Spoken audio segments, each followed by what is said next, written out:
Olá, eu sou a reverenda Lúcia, moro em Londrina, no Paraná, onde sou pároca da paróquia São Lucas. Hoje estou também como coordenadora dos Centros de Estudos Anglicanos, o CEA, e neste momento de pandemia, além do imersão, o CEA também está proporcionando cursos livres para que as pessoas possam aprofundar um pouco mais na igreja, né? Na igreja que decidiu fazer a caminhada. Nós já oferecemos o curso de espiritualidade, neste momento estamos oferecendo o curso de eclesiologia e está sendo um momento muito bom para a igreja, na participação também, na formação, aonde está proporcionando refletir um pouco mais sobre nossa igreja. E isso está nos levando a refletir a caminhada da igreja. Com a facilitação do Paulo Et, traz esse olhar amplo sobre a igreja e nos faz também questionar nossa caminhada, nossa participação enquanto província da igreja na comunhão anglicana. Nós já estamos caminhando para o final deste curso, mas esperamos que seja só o final de uma etapa. Outros cursos com certeza virão e que nós possamos, a partir deste curso de eclesiologia, aprofundarmos um pouco mais sobre quem somos dentro da igreja, a nossa formação e para onde vamos caminhar enquanto igreja episcopal. Então, boa noite para todas vocês. Obrigado de terem aceito o convite. Bem-vindas a esse espaço. Meu nome é Paulo, eu estou ajudando a coordenar um curso do Centro de Estudos Anglicanos da província da Igreja Episcopal Anglicana do Brasil sobre eclesiologia da comunhão, na comunhão anglicana, os instrumentos de comunhão, e a gente resolveu fazer esse momento especial nessa quinta-feira para conversar um pouco com o Dr. Allen Callahan, que é um professor dos Estados Unidos, de Boston. Ele vai se apresentar um pouco melhor para nós, pensando na nossa primeira conversa que a gente teve na primeira semana, que foi sobre os cristianismos. Muito obrigado, Allen, por ter aceito o meu convite. Eu e o Allen nos conhecemos há 10 anos, pelo menos, ou não, 8 anos, mais ou menos. 8, 9 anos. Mais ou menos uma década. Mais ou menos uma década. Eu tive o prazer de hospedar o Allen na nossa casa, quando eu morava numa grande comunidade, o tempo que ele passou aqui em Brasília, e foi uma experiência absolutamente enriquecedora, e eu tenho muito prazer e muito orgulho de ser colega, amigo dele, e que bom que ele aceitou, né? Os amigos, às vezes, os lobbies dos amigos são importantes, né? Então, muito obrigado, Allen, pelo seu aceite. Então, eu passo a palavra a você. Então, quem sabe você se apresenta. Bom, deixa eu te dizer um pouco quem está aqui. Quem está aqui são estudantes desse curso de eclesiologia da comunhão anglicana, que a gente somos 7 semanas, e como o convite foi aberto, nós temos gente também que não está fazendo o curso da Igreja Episcopal Anglicana, temos gente do Centro Ecumênico de Estudos Bíblicos, que também trabalha com a Bíblia e com essa militância e resolveu participar. Então, a palavra é com você. Então, nós temos como 35 minutos, 40 para você falar, e depois a gente interrompe para perguntas e respostas. Então, Allen, a palavra é contigo. Obrigado.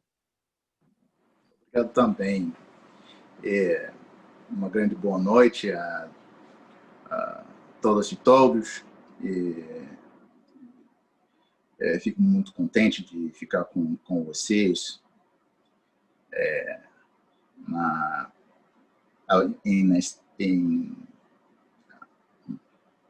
neste momento, no mesmo tempo, bom e ruim. Bom porque a gente está aqui ainda, e por isso eu fico muito agradecido. No outro lado, a gente está enfrentando vários desafios, vocês conhecem muito bem. E eu estou falando disso porque isso, claro, faz parte da nossa nova conjuntura. A conjuntura deve informar a nossa leitura das escrituras e da nossa tradição também. Sou biblista e de vez em quando professor do Novo Testamento, isso é a minha disciplina. Fiz formação aqui nos Estados Unidos, em várias universidades, e comecei a minha aprendizagem cultural e teológica, de novo, no Brasil, quase 2 décadas atrás. Comecei a conhecer o Brasil.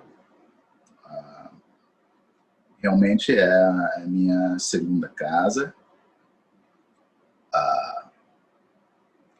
Estou aprendendo a falar o idioma e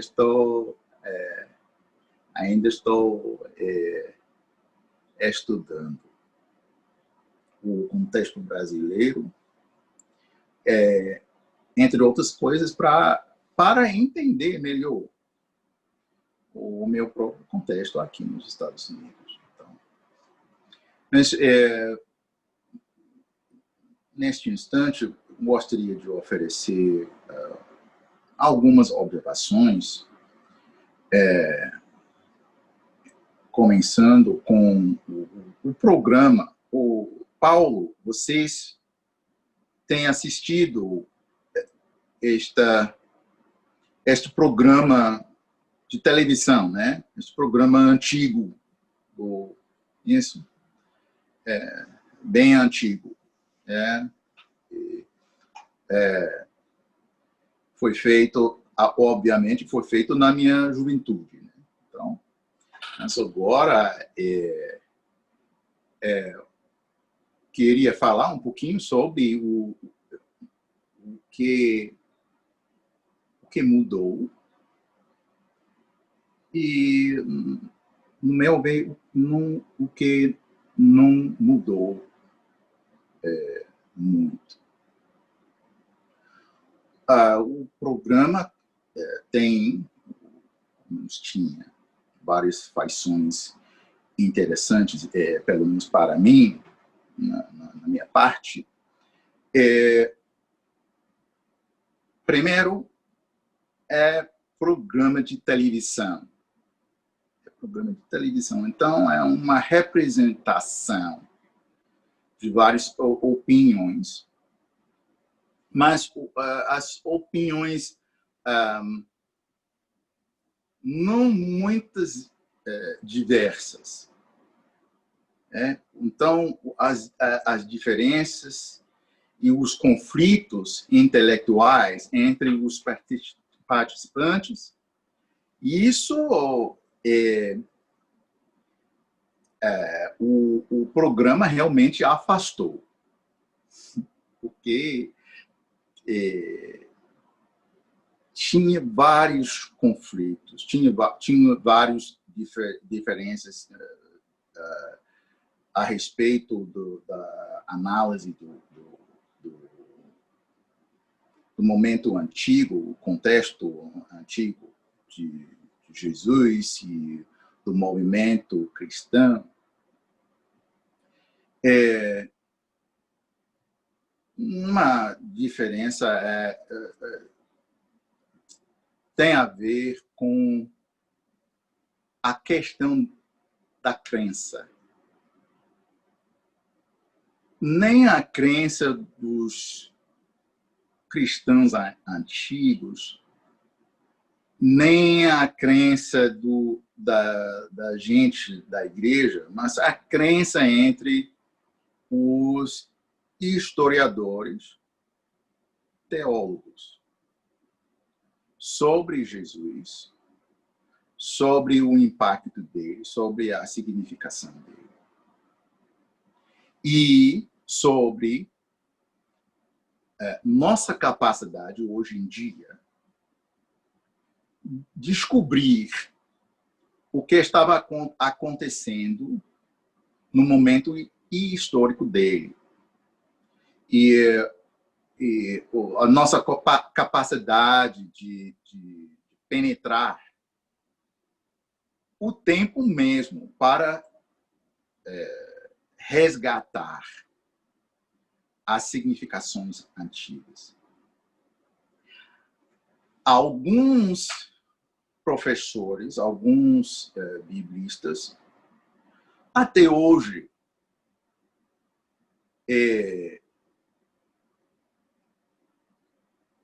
têm muita confiança na nossa capacidade de fazer uma análise mais ou menos completa sobre os tempos de Jesus e a missão dele, o programa dele, o projeto dele. E, pelo menos a respeito dos detalhes daquele programa, eu, pessoalmente, fico até hoje bem agnóstico. Mais do que nunca. Por duas razões. Primeiro, não tenho muita confiança na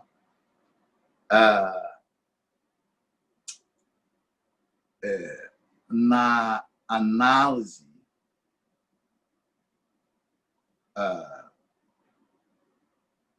científica, não tenho problema nenhum com a ciência. Mas alguns professores, teólogos, eruditos de vários tipos, têm uma confiança bem forte nas próprias conclusões deles a respeito do movimento que pegou o nome de Jesus, os vários movimentos messiânicos dele, e especialmente sobre as intenções das inteligências para trás dos evangelhos. Às vezes, falamos no estudo do Novo Testamento, se fosse Mateus, Marcos, Lucas, ou João, eles eram pessoas que a gente pode conhecer. E os produtos literários deles são quase completamente transparentes. Mas a literatura, a natureza da literatura é não funcionar desse jeito. Pelo contrário, o trabalho da literatura, de qualquer literatura, é de lidar com contradições e conflitos. Mesmo dentro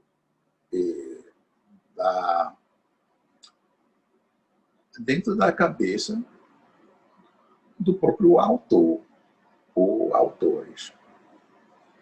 E nós podemos definir estes conflitos e estas contradições na literatura do Novo Testamento, especialmente nos evangelhos. E, para mim, isso não é uma desvantagem, pelo contrário. Porque faz parte da natureza da literatura tentar resolver as contradições dentro de uma obra literária.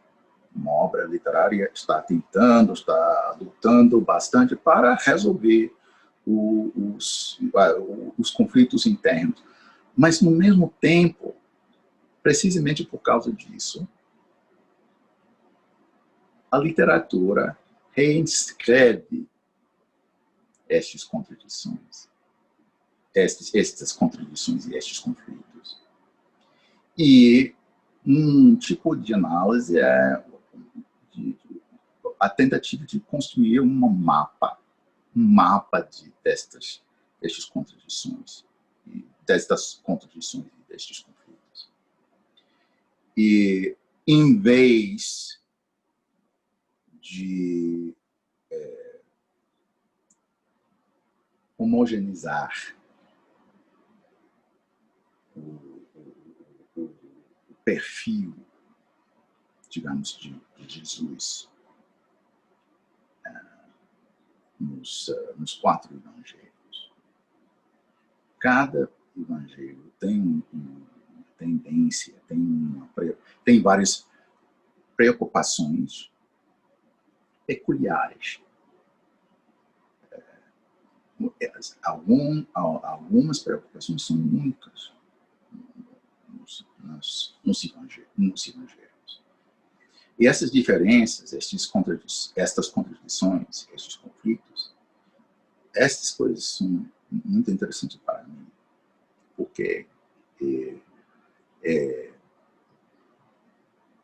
a gente pode mapear com uma leitura cautelosa e cuidadosa, a gente pode mapear algumas contradições. E isso tem promessa de contribuir a nosso entendimento e a nossa apreciação para a diversidade original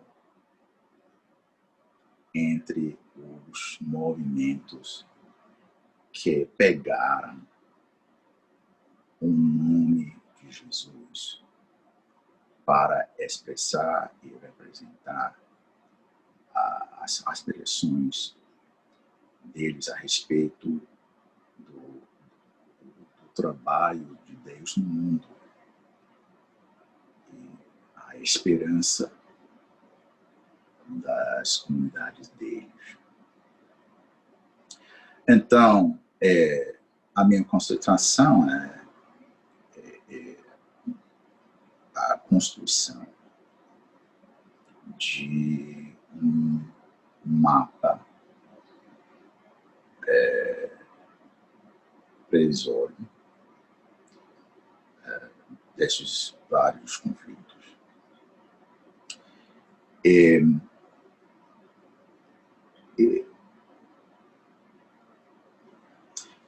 Mais uma consideração antes de fechar.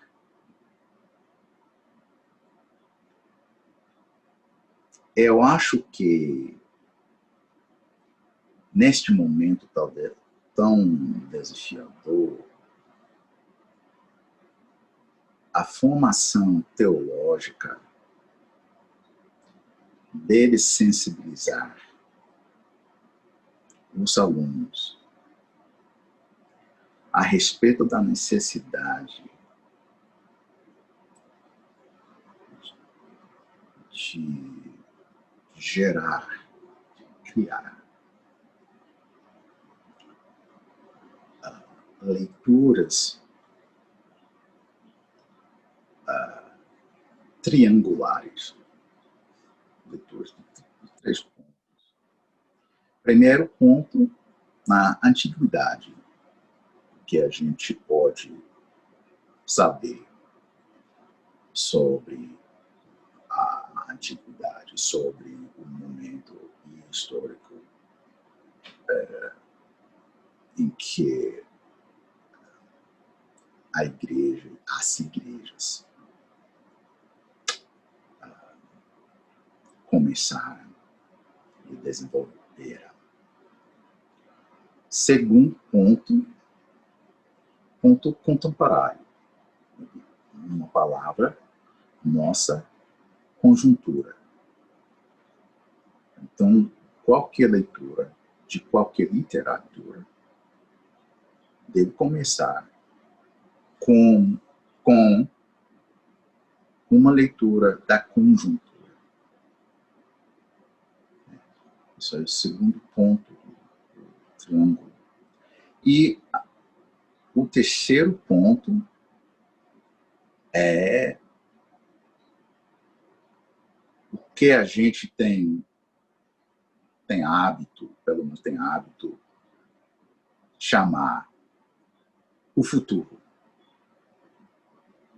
O futuro no sentido de alguma coisa que a gente não tem que prever, não tem que antecipar.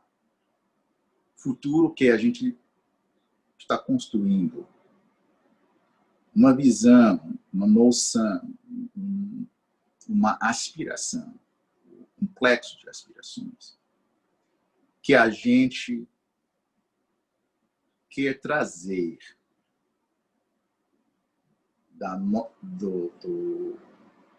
da imaginação coletiva para realizar, para produzir, para criar um novo presente. E estou brincando intelectualmente com esta noção de uma hermenêutica digamos, de brincadeira desta forma. E essa é a coisa muito diferente do que as reportagens e o discurso que vocês encontraram no programa de televisão. E espero que a nossa conversa conseguir tratar estas novas considerações também. Eu vou fechar com isso, Paulo, e todo mundo pode ficar à vontade de fazer perguntas sobre um aspecto ou outro do meu papo. Ou não. A gente pode falar de qualquer coisa.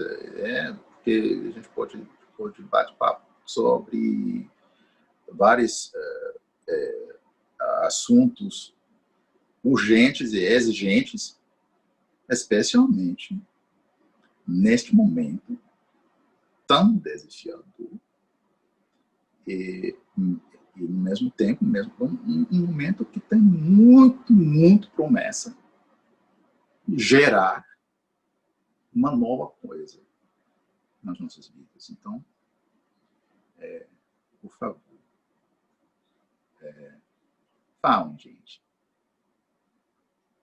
Vamos falar. Vamos nos falar.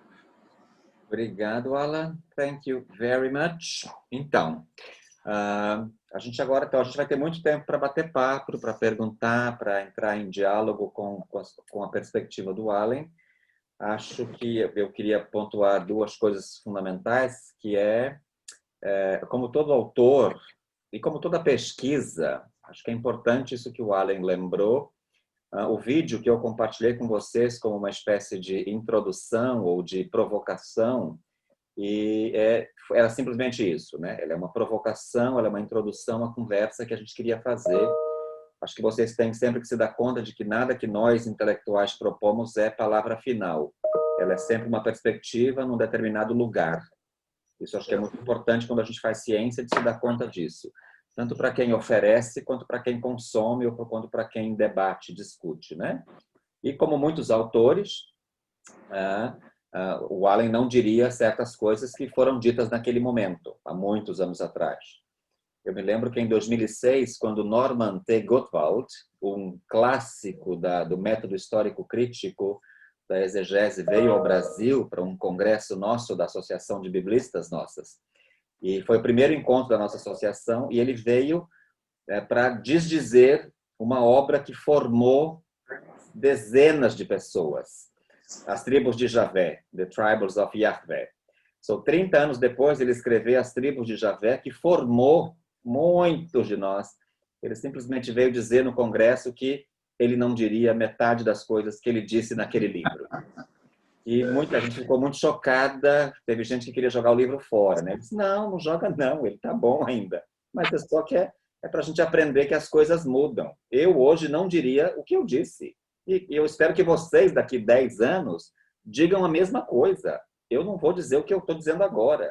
E a ciência é isso. Acho que é importante a gente se dar conta disso. Eu me lembro, eu como estudante, quando alguém pergunta assim, nossa, professora, há 3 anos atrás o senhor disse uma coisa muito diferente. Eu digo, muito obrigado. Quer dizer, a gente muda, né? A gente tem outra opinião. A gente encontra a gente.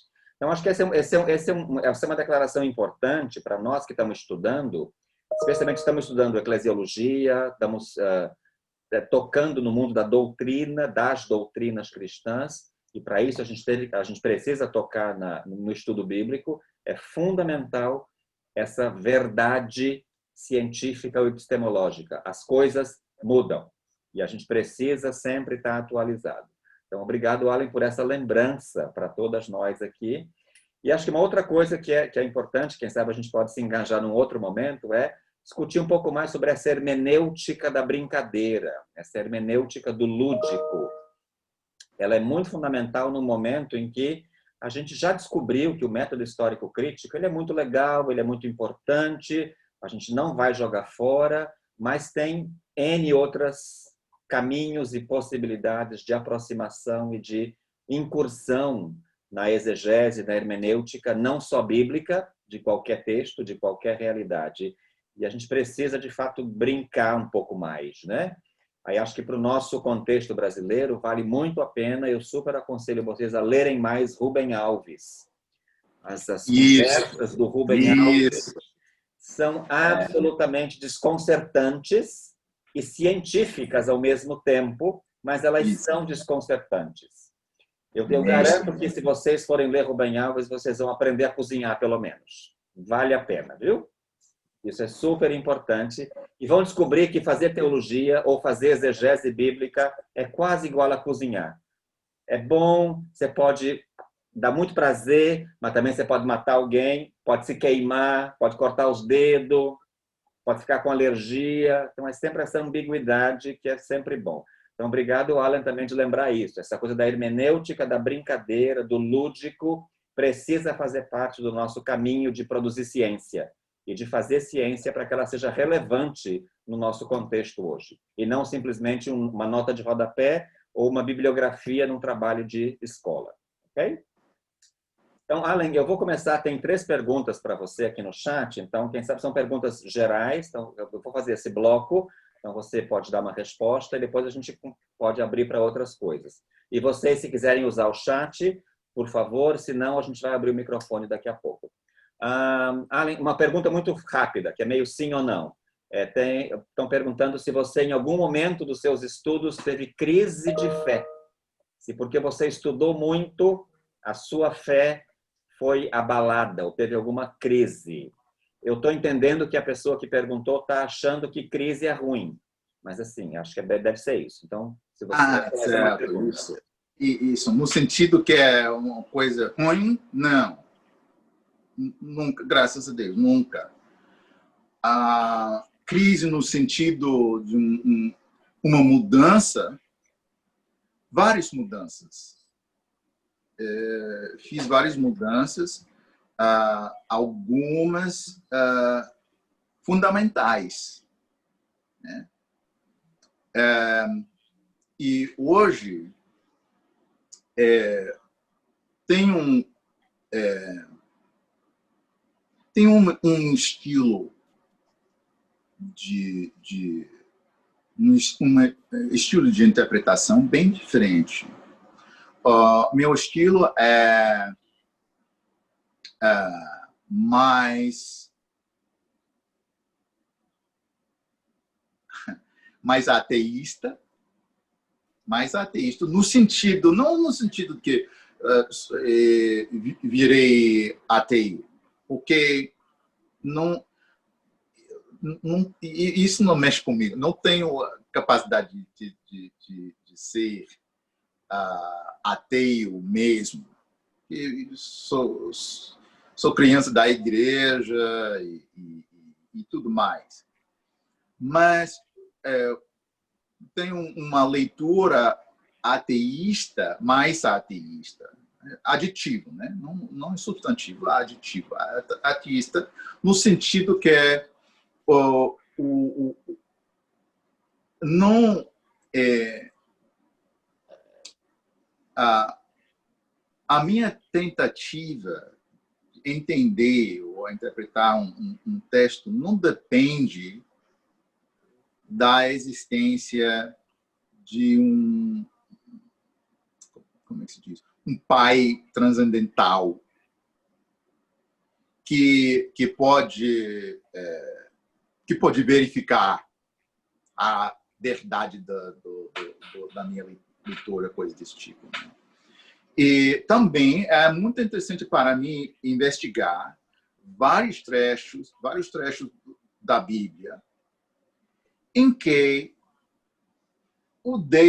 Deus não está funcionando, ele não está falando, ele não está fazendo arte, né, no trecho em questão. Isso é muito interessante para mim, porque nesses dias um grande desafio que as comunidades de fé estão enfrentando no mesmo tempo, comunidades cristãs, comunidades muçulmanas e tudo. Essa questão a pergunta é: o que a gente vai fazer? O que a gente vai fazer?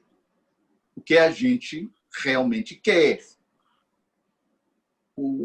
E não pode dar resposta desta pergunta importantíssima com referência a outra pessoa, mesmo o próprio Deus. Então, estou pensando neste sentido, não contra Deus, mas além de Deus, né? A minha leitura é ateísta desse sentido, né? Tenho leitura anarquista e mais anticapitalista, né? Não sou anarquista, realmente, ou talvez seja anarquista bem chato, porque ainda estou lidando com governos, estados e coisas desse tipo, mas anarquista no sentido que estou buscando esperança além de estruturas do Estado. Então, não estou colocando a minha fé no Estado, porque me parece o Estado é uma instituição em crise. Faz parte do problema, não faz parte da solução. Então, anticapitalista, de novo, se eu seja anticapitalista, substantivo, né? Palavra substantivo. Sou anticapitalista bem chato, bem ruim, porque ainda tem dinheiro, ainda lido com dinheiro. Só ocasionalmente, quando consigo, raramente, quando consigo, ainda tenho dois centavos e lido com isso, do meu jeito. Mas anticapitalista, adjetivo, no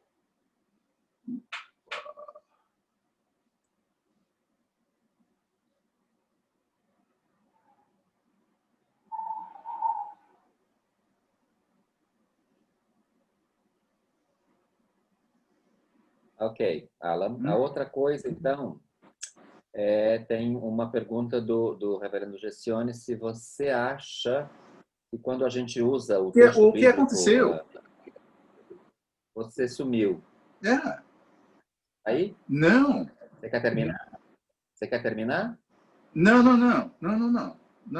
mas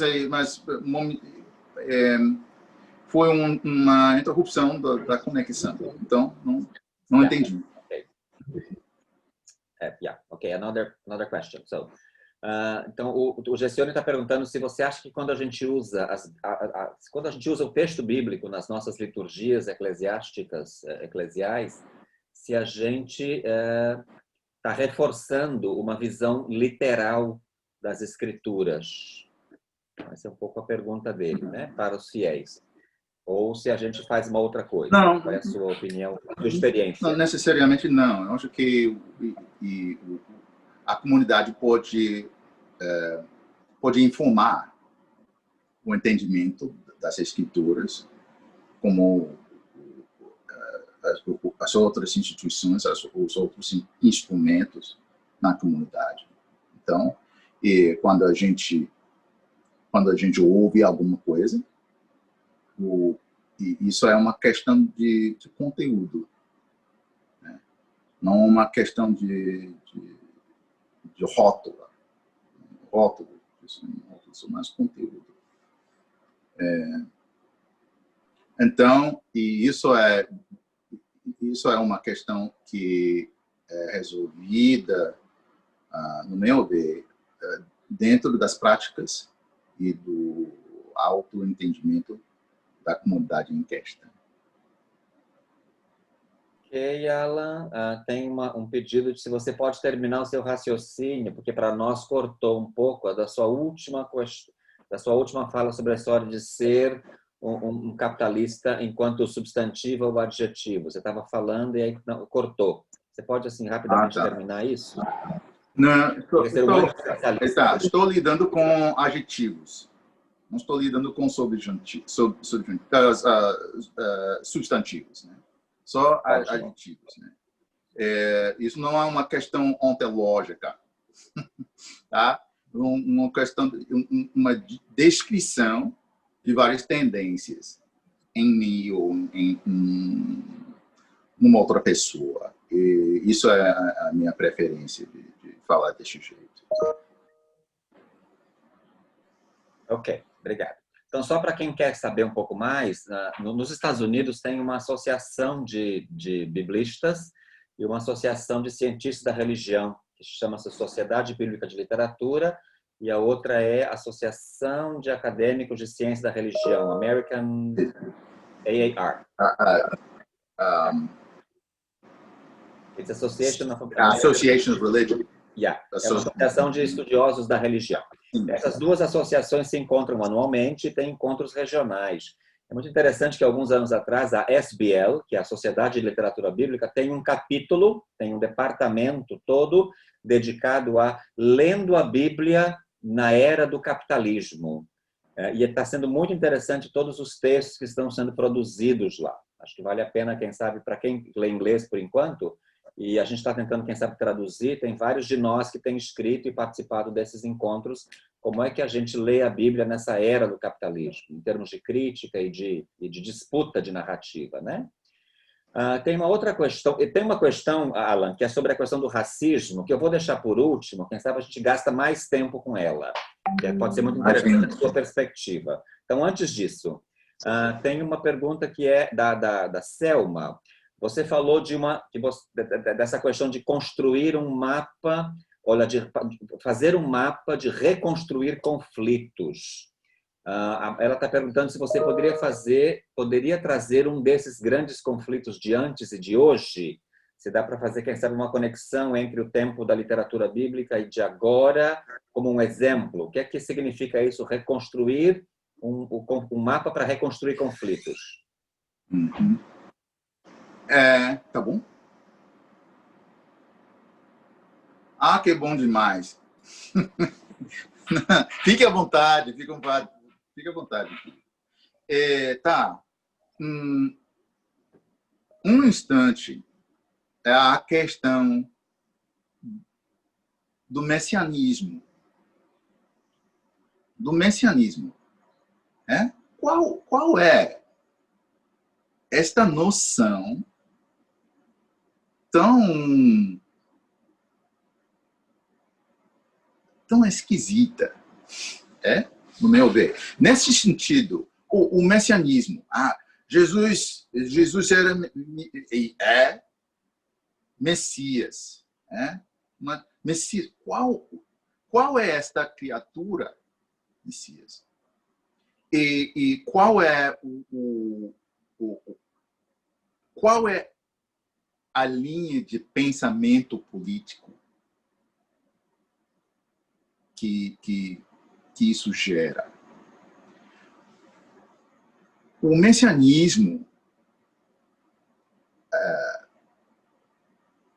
afirma que nosso político, nosso programa, nosso projeto histórico depende de uma pessoa. Uma pessoa. Isso é fulanização com esteroide. Então, a gente não pode aceitar isso. Isso não é uma política que tem muito promessa. A política inteira dependendo de uma pessoa para resolver todas as contradições. Não, isso é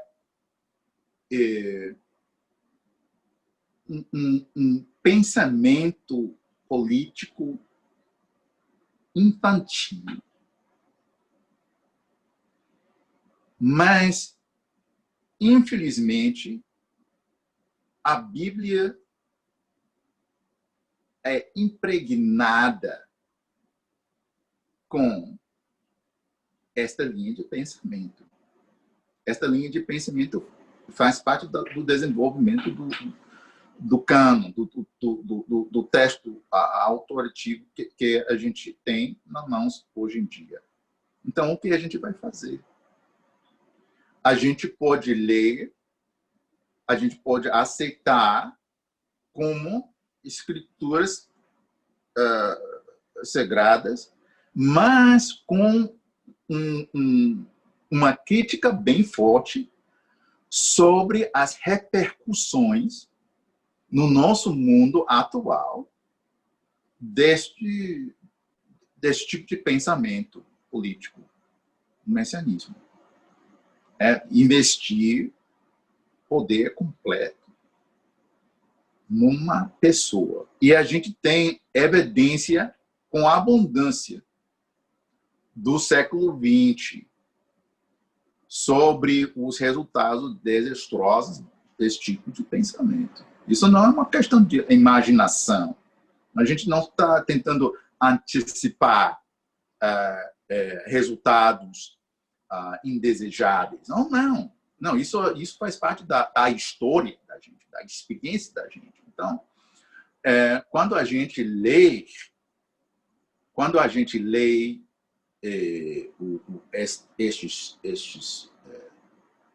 estes traços do pensamento messiânico na Bíblia, a gente tem que ficar com muito cuidado mesmo, porque isso pode ser traduzido na política atual, com resultados bem indesejáveis. Um instante, mas eu acho que nesses dias um instante importantíssimo para considerar. Obrigado, Alan. Isso, de fato, é um excelente exemplo sobre como conflitos do passado têm muito a ver com conflitos do presente e como a nossa discussão sobre messianidade no passado, que é uma discussão também muito problemática, porque ainda muita gente acha que um homem poderoso, sozinho, que faz milagres, pode salvar o mundo. Essa é uma visão muito esquisita sobre o messianismo de Jesus, né? E todo o debate que a gente tem sobre o messianismo davídico e o messianismo de Jesus, que é um pouco mais sobre o servo sofredor. Quem sabe é por isso que os discípulos de Emaús não conseguiram reconhecer Jesus, né? Eles estavam esperando um Davi, chegou um qualquer, coitado, né? Então a fotografia não combinou, ou eles estavam lendo textos diferentes, né? Tem uma galera lendo Isaías 1:39 e Jesus está lendo 40:55, então estão falando a mesma palavra, mas não é a mesma coisa. E é de fato essa nossa imagem de uma pessoa, normalmente macho, que tem poder, tem influência, Sempre um homem. vai salvar o mundo, né? E não é só um problema entre aspas, de gente da direita, é um problema de todo mundo. A gente tem essa questão entre nós, e de fato a gente precisa rever não só isso como questão política, mas também o nosso processo de interpretação bíblica, né? Porque a gente acaba reforçando isso mesmo quando Jesus diz, não fui eu, a pregação sempre, nossa, como Jesus é milagreiro, que legal. Então, é difícil, né? Então, isso é uma coisa para a gente, não sei se a Selma está feliz com a resposta, mas esse é, quem sabe, um exemplo de conflitos do passado, bíblicos, da literatura, que tem muito a ver com a gente. E como nós, como pessoas que somos hermeneutas, temos responsabilidade de manter o status quo ou transformá-lo, né? Isso é um pouco a nossa responsabilidade. Eu queria, quem sabe, a gente gastar um tempo maior com uma pergunta do reverendo Ramacés, que colocou como primeiro, que tem muito a ver, de novo, com conflitos passados, que é a eugenia, a xenofobia, a exclusão de estrangeiros, a discriminação étnica, que isso está cheio no texto bíblico e nos processos de interpretação bíblica, né? E quanto a Bíblia e a exegese e a hermenêutica foram usadas para sustentar sistemas de escravidão, de opressão, eugênicos, inclusive, né?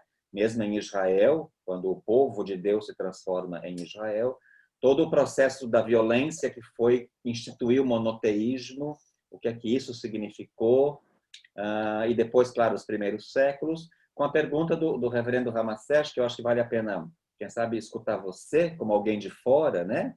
E como pessoa negra nos Estados Unidos, biblista, teólogo, crente. Qual é a sua perspectiva, Alan, sobre toda essa questão que foi levantada? Claro que o George Floyd foi um pouco do spark, né? Foi um pouco só da faísca. As coisas já existiam antes, existem agora e vão existir depois. O George Floyd foi uma espécie de excelente desculpa para ter essa inflamação que rodou o mundo inteiro, inclusive em lugares onde você não tem presença de população negra. Black Lives Matter, vidas negras importam, teve um impacto. Nós escutamos aqui na Comunhão Anglicana, nossos colegas da Ásia, por exemplo, onde você quase não tem uma população negra, mas como essa coisa do vidas negras importam foi adaptada para o contexto deles, que tem a ver com o racismo institucional, com o racismo ideológico e com o racismo ideoteológico, o que é mais grave, né? para a gente. Mas a pergunta do reverendo é essa: como é que você, qual é a sua perspectiva sobre isso? O que isso tem a ver, quem sabe, com a nossa conversa de hoje, em relação ao racismo que está acontecendo aí no seu país e o que você deve ter visto aqui no Brasil? Como você disse, é a sua segunda casa, você está super conectado aqui. Então, qual é a conexão que você faz entre essas três, essa trindade, né? Estados Unidos, Brasil e Bíblia. É interessante.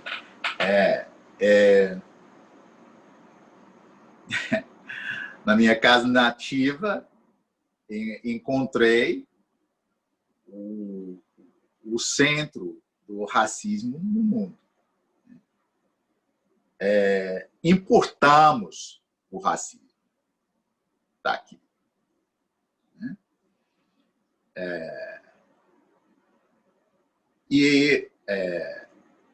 Cheguei ao Brasil e este elemento cultural, político, econômico, psicológico, encontrei aqui. Não encontrei no Brasil. Encontrei uma forma diferente, formas diferentes, mas e tem tem a mesma raiz, né? Na modernidade, que um regime que começou com a instituição central e fundamental da escravidão.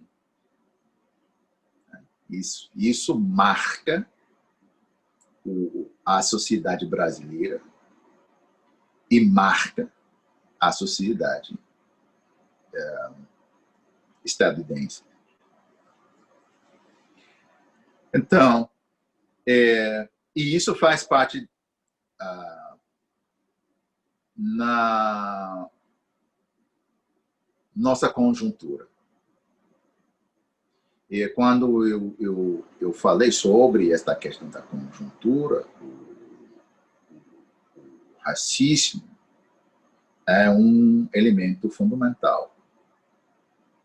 Então, o racismo, de acordo com a nossa experiência cotidiana, de acordo com as condições atuais na sociedade brasileira, na sociedade nos Estados Unidos.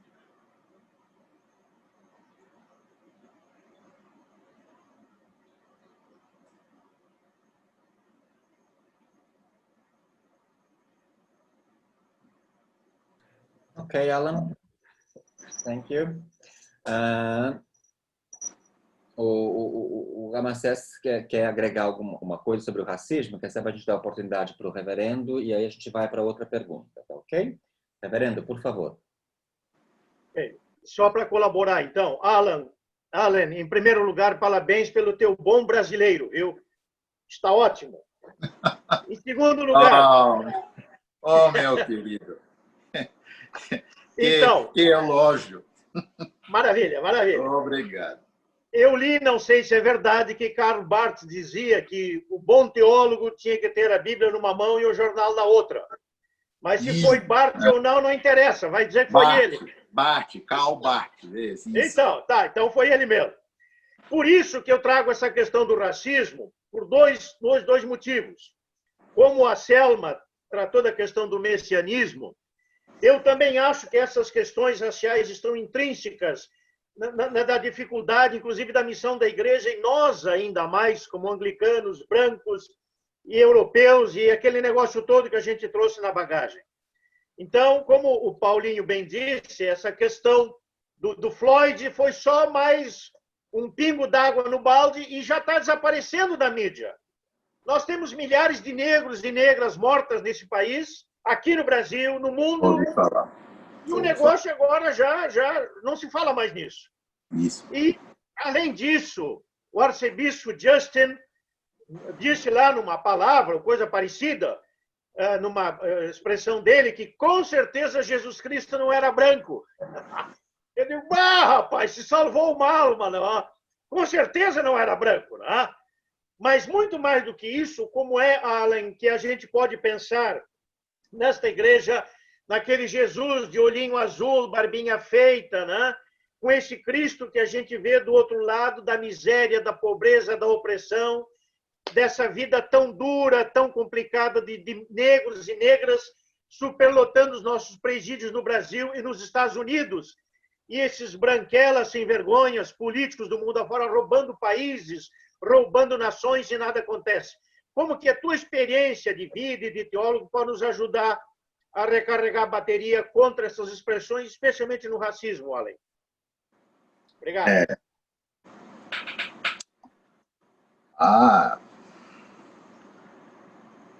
Pergunta complexa, irmão. Pergunta complexa, né? Mas, na minha opinião humilde, devemos começar com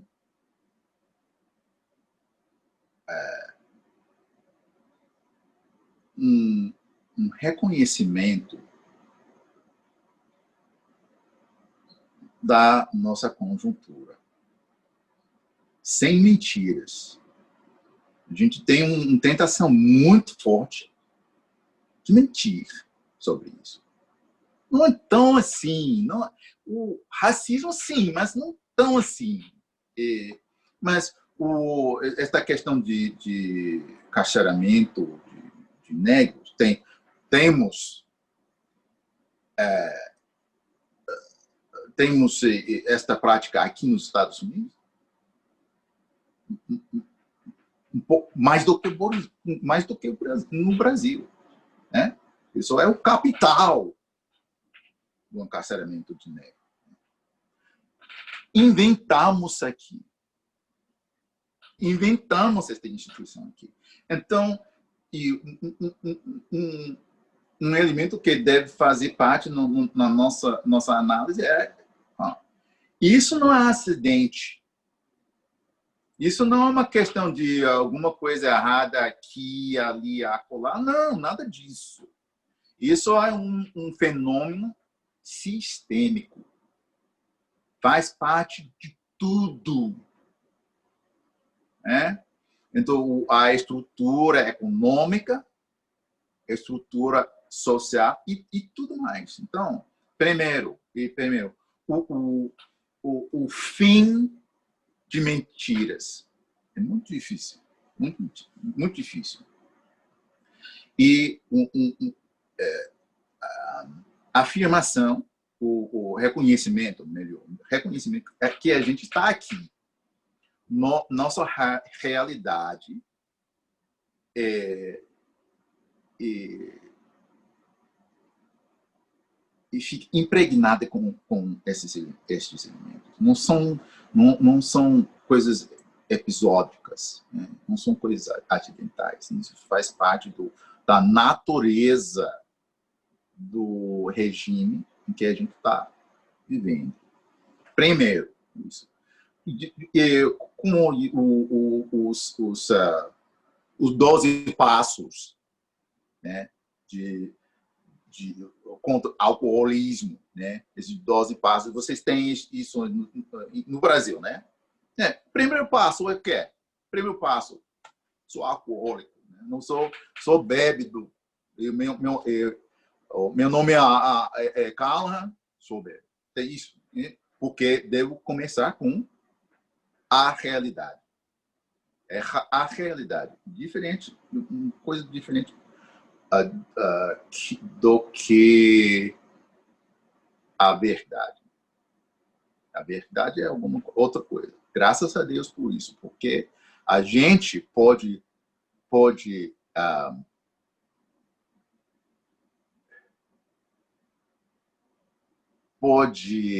como é que se diz? A gente pode mexer com a realidade na luz da verdade. Qual é a verdade? A verdade que cada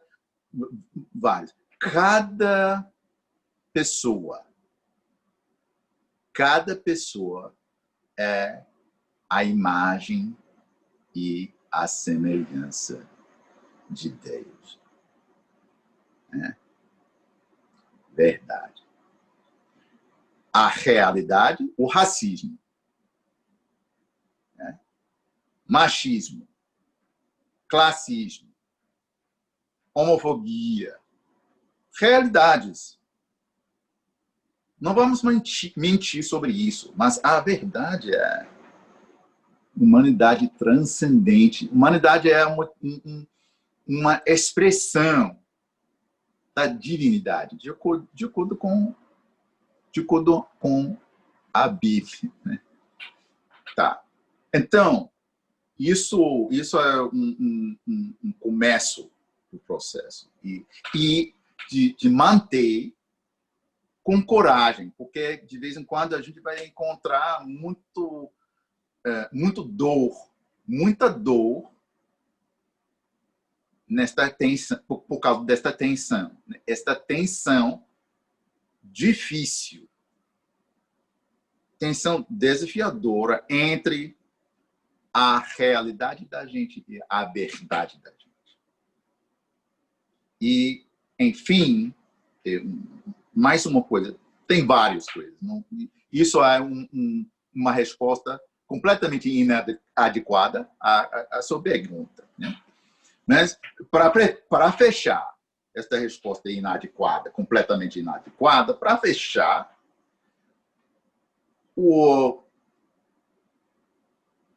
com coragem, com paciência, com a humildade, a gente deve manter esta tensão entre a realidade e a verdade. Né? Isso significa a gente deve lutar.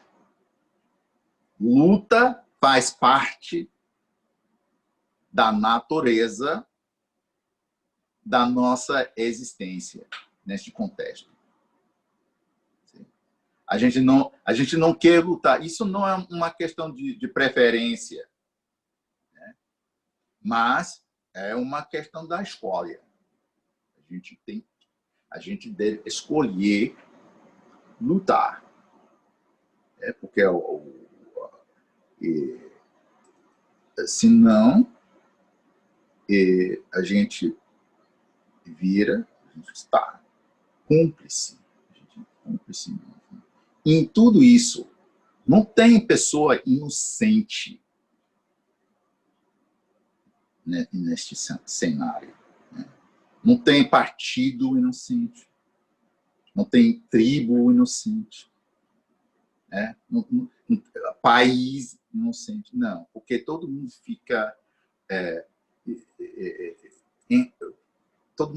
enrolado nos tentáculos deste monstro. E isso é a realidade da gente. Sem esperança, não. Porque a gente tem a responsabilidade para lutar. Mas a gente tem que fazer isso com olhos completamente abertos. E muitas outras coisas também, mas vou fechar aqui. Um tanque de vermute. Obrigado, Alan. Mas então, para a gente ir terminando, a gente está quase já 8h30 aqui no Brasil, tem uma pergunta que é assim, Alan, para você, pensando nessa coisa dos movimentos fundamentalistas, né? Para você, a leitura fundamentalista da Bíblia é uma questão de ignorância ou é uma questão de interesse? Ou talvez os dois, né? Como é que você maneja isso? A leitura fundamentalista da Bíblia não é leitura. Realmente não é leitura. Ela é não leitura. Eu falo assim por causa do como é que se diz? Vocês têm visto o que aconteceu várias semanas atrás, na frente do capital, nos Estados Unidos, em Washington, o presidente apareceu com a Bíblia na mão. Vocês têm visto isso? Esta imagem dele, né? No meio das manifestações na rua, ele comandou os soldados, né, para dar porrada nos manifestantes na rua. E ele apareceu e ele mostrou na mão dele a Bíblia. Bíblia fechada. Porque, de acordo com esta chamada leitura fundamentalista, a Bíblia sempre fica fechada. Eles não leem, porque leitura não faz parte da postura deles. Eles têm vários posicionamentos que eles assumem por causa de vários interesses. Acredito nisso. Né? E a gente pode descrever, a gente pode observar as expressões destes interesses. Mas, assim, para mim, é uma coisa... num lado, uma coisa bem curiosa, do outro lado, uma coisa que faz muito sentido. Porque ninguém pode sustentar uma leitura fundamentalista da Bíblia. A Bíblia não permite. O texto não... O texto recusa cooperar com você quando você tente fazer esse tipo de negócio. Então, o fundamentalista deve fechar. Ele não lê. E realmente o fundamentalista tem antipatia a respeito da literatura. A respeito da literatura, a respeito de qualquer coisa, além da construção ideológica dele. Isso. Então, e tudo vai fora, nunca entra dentro. E a gente não pode ler desse jeito. Nem literatura, nem qualquer obra de arte, nem qualquer discurso. Então, isso é realmente, no meu ver, uma não leitura que eles fazem.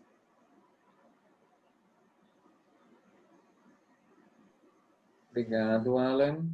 Tem uma última pergunta, quem sabe um pouquinho mais geral, é assim, uma colega que está dizendo que é notório que os fundadores das religiões devem estar se remoendo nos túmulos, né? Ou as pedras fundantes de alguma religião devem se remoer nos túmulos, porque o que se pensou na antiguidade, ou quando algumas religiões foram fundadas, aqui, quem sabe falando especialmente das religiões do livro, né?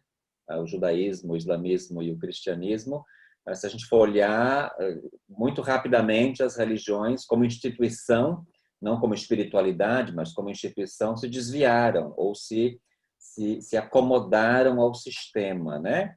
Então a pergunta dela é assim, o que é que você acha disso? Assim, quem sabe não devia nem ter religião, né? Quem sabe a religião é um problema, em vez de ser uma solução para o nosso mundo de hoje, né? O que é que você pensa disso, Alan? Agora a gente fecha.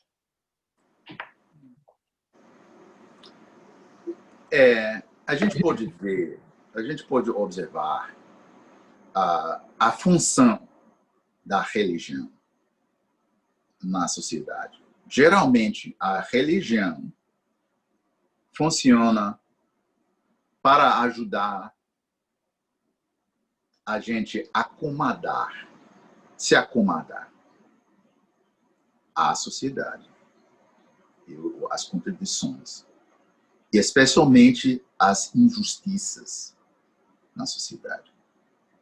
Geralmente, a religião funciona assim, mas tem dentro dela recursos para, não somente para reagir, mas para resistir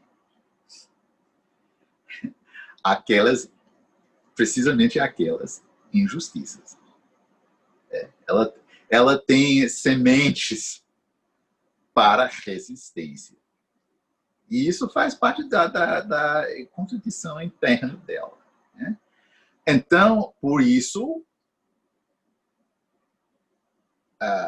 gostaria muito de brincar com estas contradições. Né? Uma fonte de recursos precisamente para resistência contra esta acomodação, que é uma tentativa a gente não somente tem convite de fazer isso, a gente não recebe convite para se compor desse jeito da religião, mas isso tem correspondência com alguma coisa dentro da gente. A gente tem uma tendência de recusar lutar. Não quero lutar. Não quero lutar. Não quero brigar contra o sistema injusto. Não quero correr risco de sofrer mágoas por causa disso. Entendo isso, mas a gente, neste caso, de acordo com a minha leitura desta situação, a gente deve lutar contra o sistema injusto. No mesmo tempo, a gente tem que lutar contra a gente mesmo.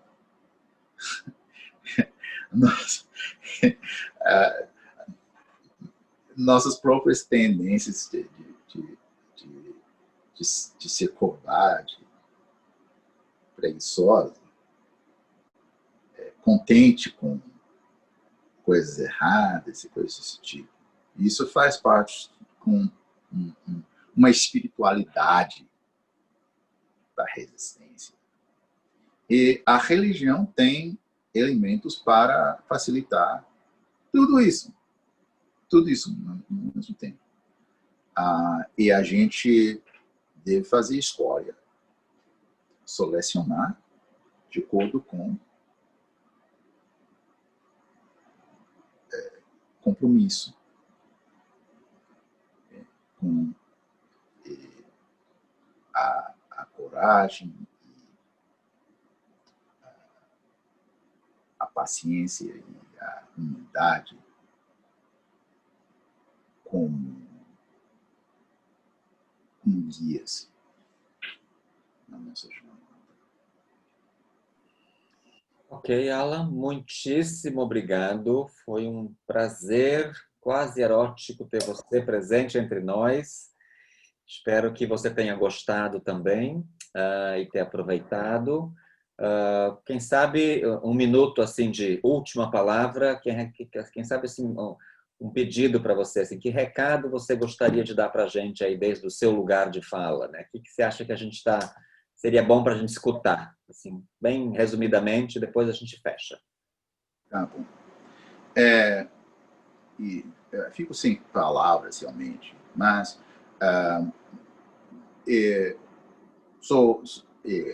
sou biblista, então gostaria de roubar palavras de outras pessoas.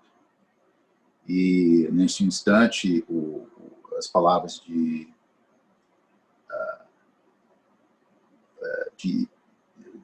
Ivan Lins.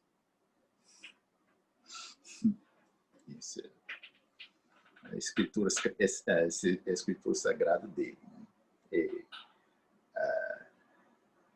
Tudo que eu fiz foi ouvir que o meu peito diz. Apesar de toda mágoa, vale a pena. Vale a pena. Toda luta para ser feliz.